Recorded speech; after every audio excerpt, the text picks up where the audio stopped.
Donc, ce symposium, donc, comme vous le savez, a comme titre le gaz naturel et l'hydrogène, donc en termes de vecteur de résilience.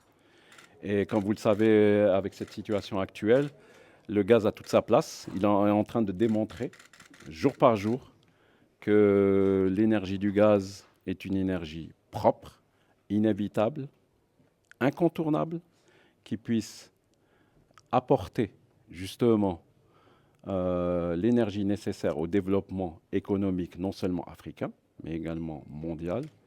L'Afrique aujourd'hui, elle a démontré que c'est un fournisseur fiable à travers tous les pays producteurs, que c'est un fournisseur fiable.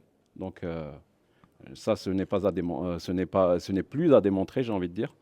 Et encore une fois, ce que nous attendons aussi de ce symposium, et ça vous l'avez vu aujourd'hui à travers les interventions des uns et des autres, que l'énergie a toute sa place, elle a un avenir radieux au sein de l'échiquier mondial.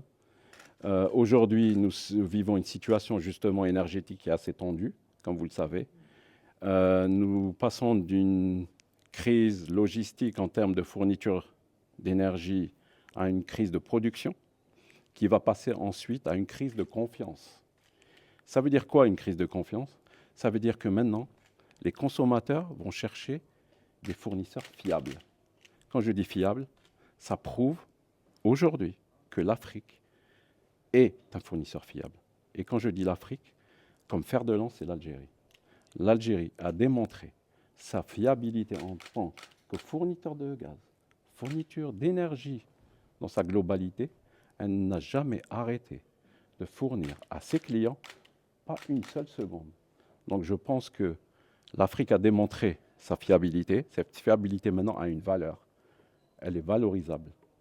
Elle est démontrée. Et je pense que vous pouvez le voir, les visites que notre pays reçoit chaque jour de certains responsables de pays consommateurs démontrent que non seulement l'Algérie, mais aussi l'Afrique a son mot à dire. Et donc je pense que en termes de levier stratégique dans l'échiquier mondial énergétique, l'Afrique est le numéro 1 aujourd'hui, qui puisse répondre à la problématique non seulement que nous vivons aujourd'hui, mais que nous vivrons demain. Je vous remercie.